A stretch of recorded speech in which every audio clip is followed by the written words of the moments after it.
Hello traders and investors, welcome back to the Trend Trader channel.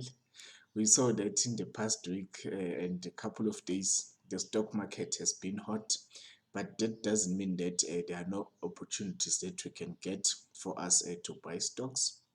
So in today's video, I'm going to show you how do I find stocks to buy even in a chaotic market like the market that we are in right now.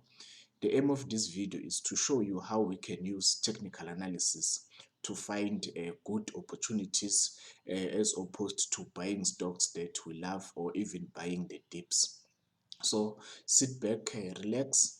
If you enjoyed this video at the end, please do like this video, and if you haven't subscribed, please consider subscribing. So at some point, we made a video showing you how to use technical analysis to capture large moves and capture large profit. In that video, we used a PPC as an example. I will leave a link to that video in the description below so that you can see the thinking process when we are trading stocks, just using price action and finding those trading opportunities. But today I will show you how we go about doing a little bit of research, not just only a technical analysis aspect. We try to find the stocks using technical analysis, then we can do a brief comparison, then we go back to technical analysis to look now for a buying entry levels so that to ensure that our risk to reward is always higher, like we always recommend in this channel. Right, let's go to the market.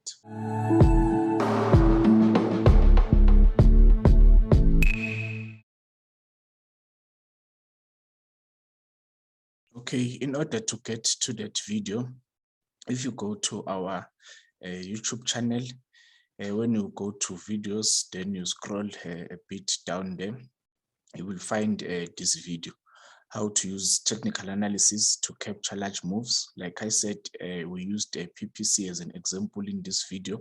We uploaded this video 9 months ago, and so far PPC has performed well, as we will show you. At the time when we're making that video, PPC was still trading at low levels. Let's see the price there. At the time, PPC was trading at around 2 rand 80 cent per share. Now PPC is just above 4 rand per share. Remember, it went up, it almost touched 6 rand per share before pulling back to about 4 rand per share. The directors are selling. We don't know why the directors are selling. So yeah, go and watch that video and see the thinking behind how we find these stocks, right? But for today's video, right, we remember that we posted the video where we're talking about the price of Brent crude oil, and that it can have an effect on the price of Sasol. So the story begins with the Sasol, with the Brent crude chart. We mentioned that we were bullish on oil, as we mentioned that oil broke above this resistance level there. It once retested this level, and then last week it closed above this level. This week the price of oil is still in the green above that breakout level.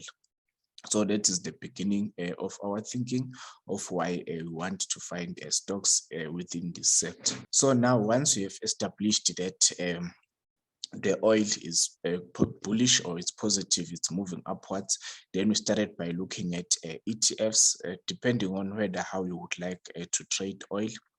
You can trade oil in a CFD account, leveraged a CFD account, or you can trade oil ETF. So our best route, because we try not to use leverage a lot, we wanted to find an ETF where we can buy oil.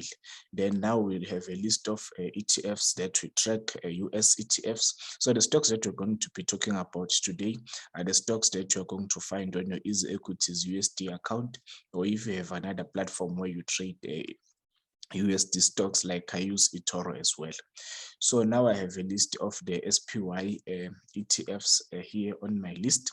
So now the oil ETFs that you have, or the ETFs that have a relationship with oil, are two ETFs, the XLE and XOP. So the XLE is an energy fund. As you can see, it's a SPDR select sector fund. and then it tracks the energy sector. So as you can see from this chart here, we plotted this resistance level. The price broke above this resistance level, and then for the past 3 weeks, it traded above this level. As you can see, it attempted to break above that following up a day there. So we had bought the ETF previously with a stop loss somewhere below $60. The price is in US dollars. So we are currently bullish on the energy sector. We've been tweeting about this a lot, talking about this in our groups that we are bullish in the energy sector. And then also if you look at the XOP, the XOP is also bullish. As you can see, we are still waiting for breakout above this level. So now we see we have two ETFs. One is tracking the oil and gas sector. The other one is just tracking the energy sector. Then now, because we don't want to buy these two ETFs at once, then we need to find the best ETF that can give us money, right? If you look at XOP, the oil and gas exploration product, the breakout level hasn't been broken. It means that we need to wait a bit until this level is broken. But if you look at the XLE ETF, the ETF is already trading above that breakout level here. Let me just get a drawing. The ETF is already trading above this breakout level. So based on this, we can then now start to drill down to the companies that are within this ETF to try and find stocks that we can buy them. And also, as you can see, this is more like a large resistance level. So we expect that the ETF once starts to trade above 67 or $66 per the net asset value of the ETF. Once it's above $66, then it will mean that it will have started to show signs that it's breaking above this resistance level. Then we expect the price of the ETF to continue to move up, right? We are still on a technical analysis approach, nothing fundamental analysis or some sort. Then now we go to the website of the SPDR ETFs. Then we want to look there. Okay, now they want us to accept stuff. I don't know why they're not showing us the ETF that you're interested in.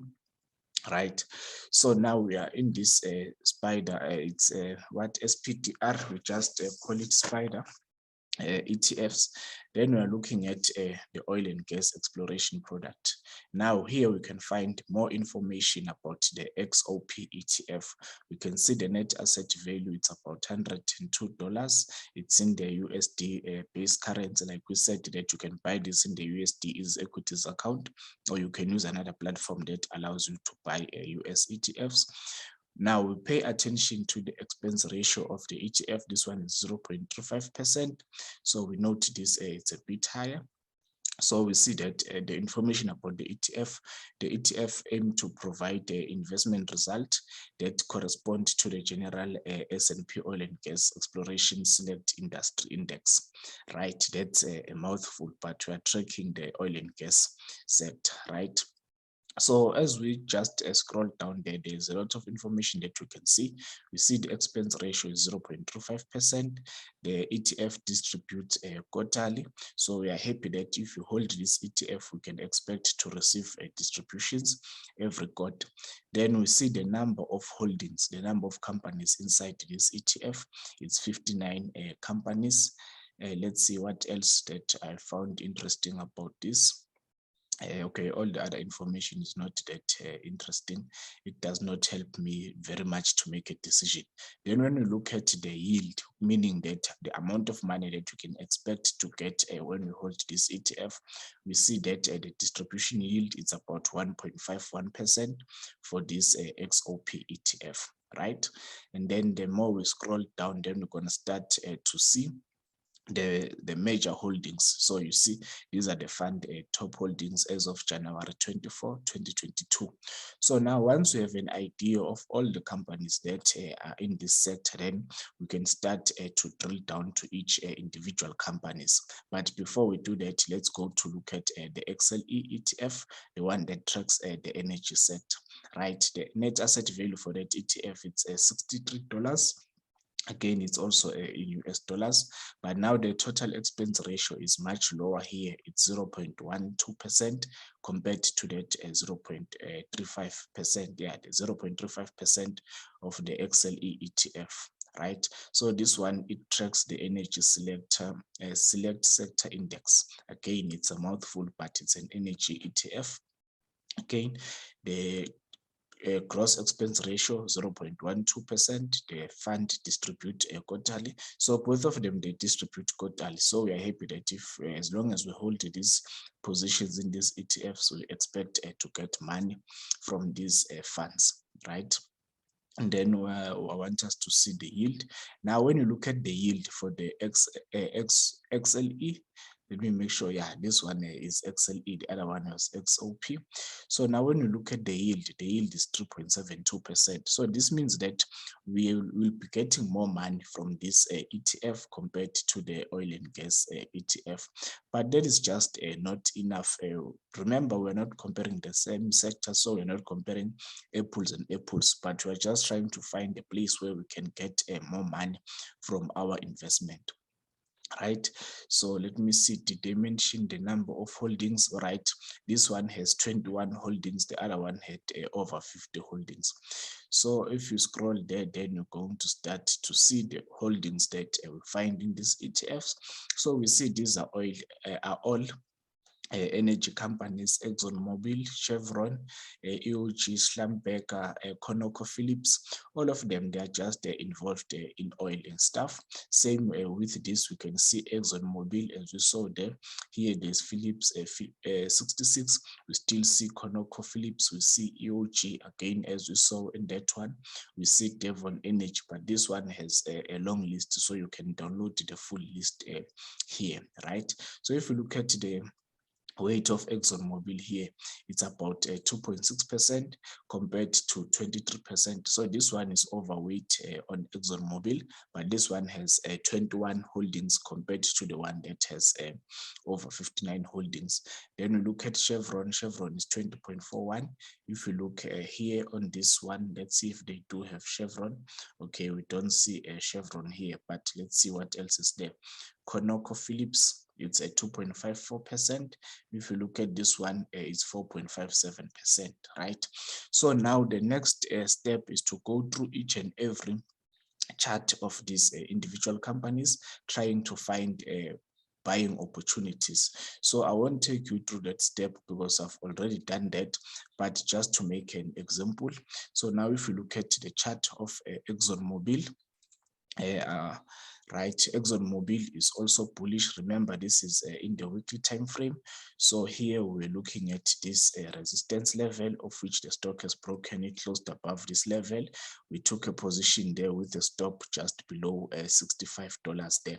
So the position at this moment is currently on profit.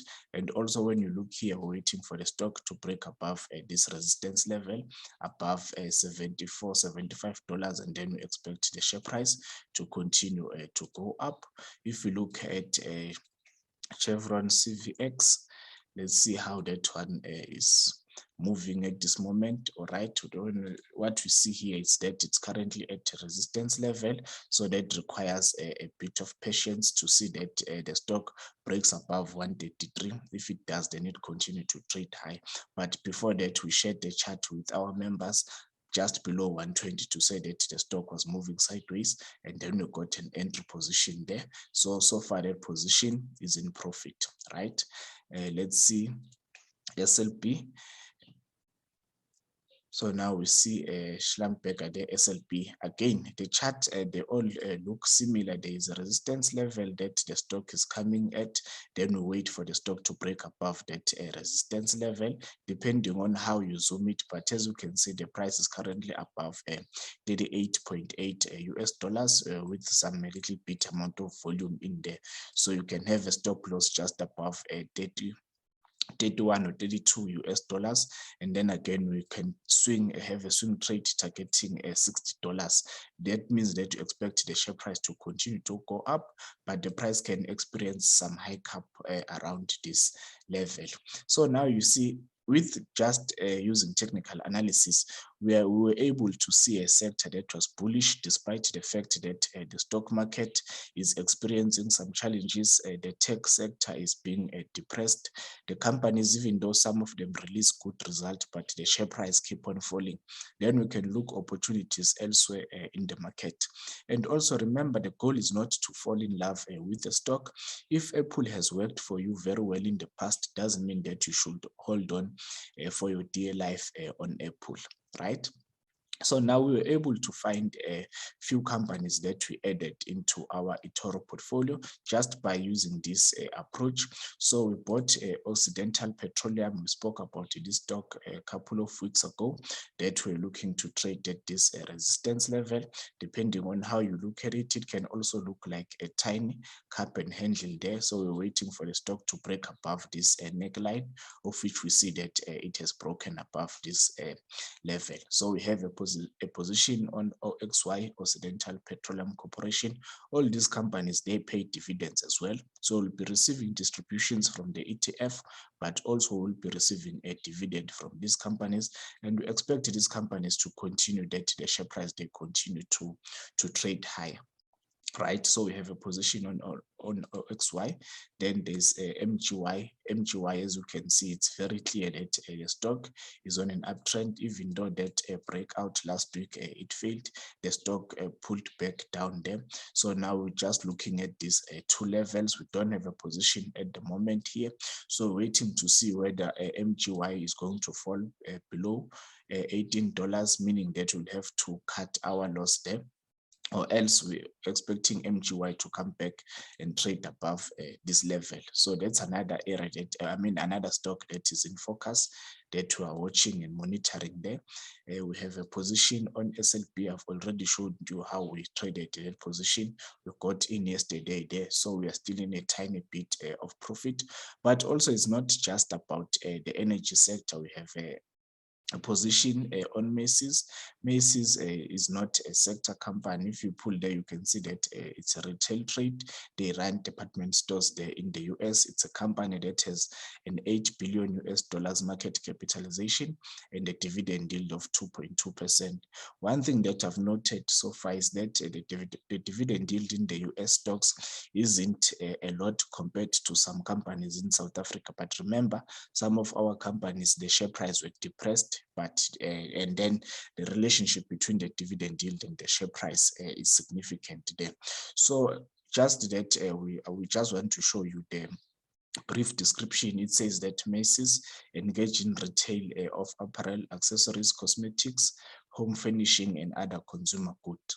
So we're not using all these things that we see here to make a decision. The decision is purely based on technical analysis, because the goal is to show you that with just a technical analysis, you can find trading opportunities. So we see here that Macy's, it went up, then it came back to retest this breakout level.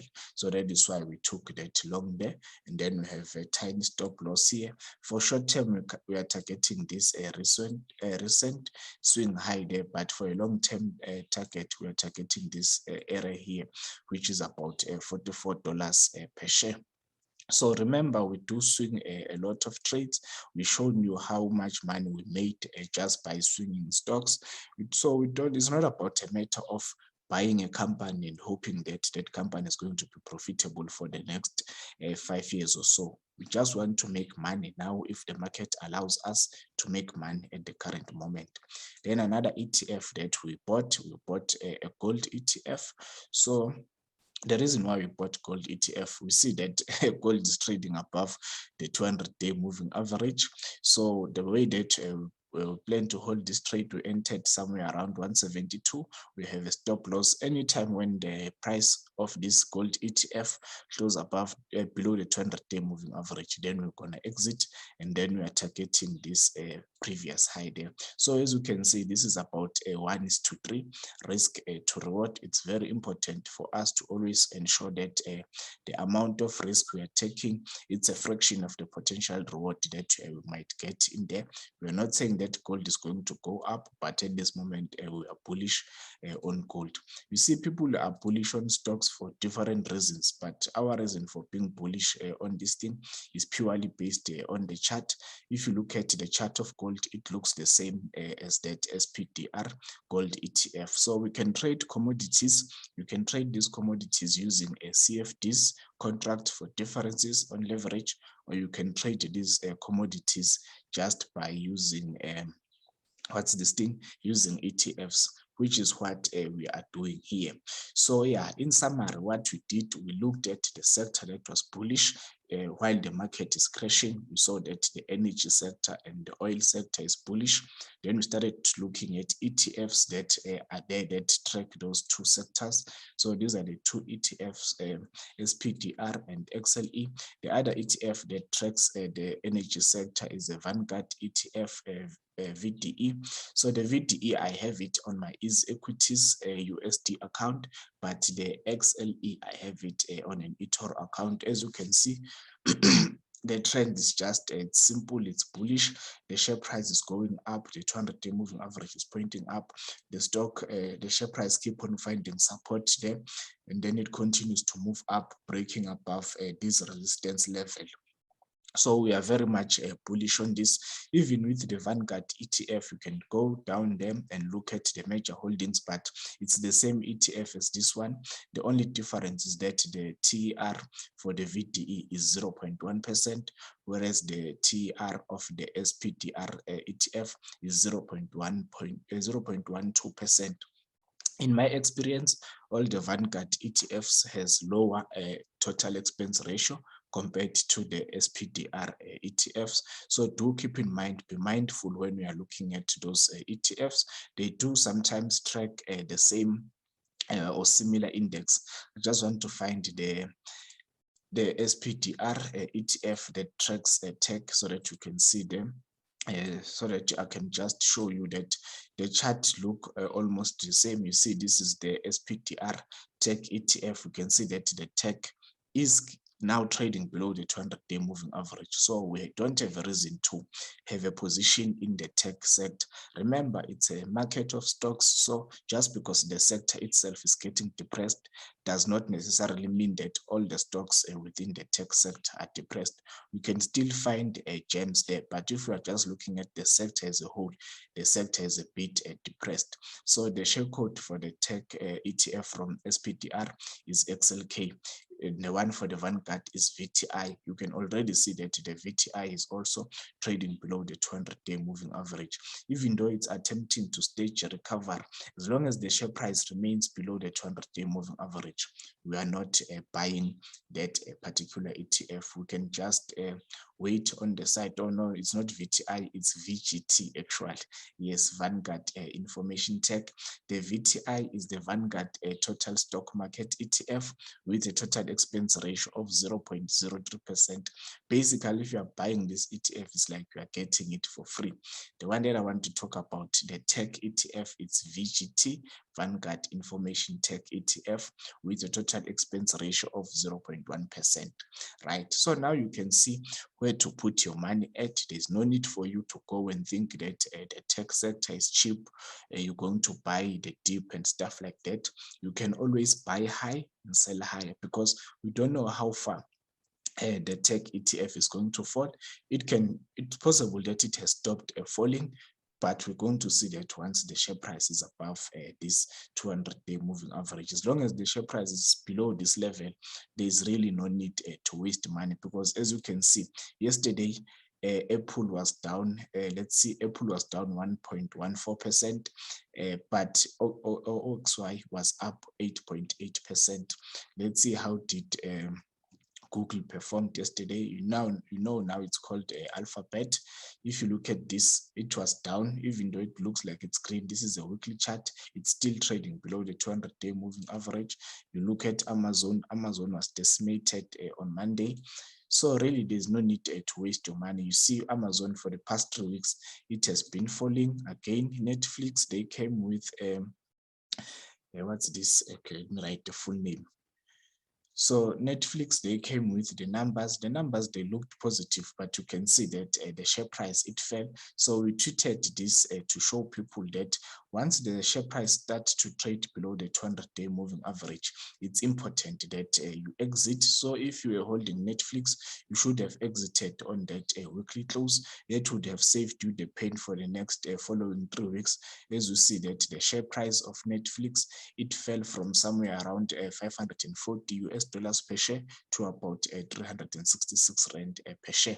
So the goal is to limit a drawdown, protect your mental capital, and also protect your capital, so that when opportunities they come for you to buy stocks, then you can buy all those companies. But if you are just sitting through this pain, it is painful. Don't lie to yourself. We've been there ourselves.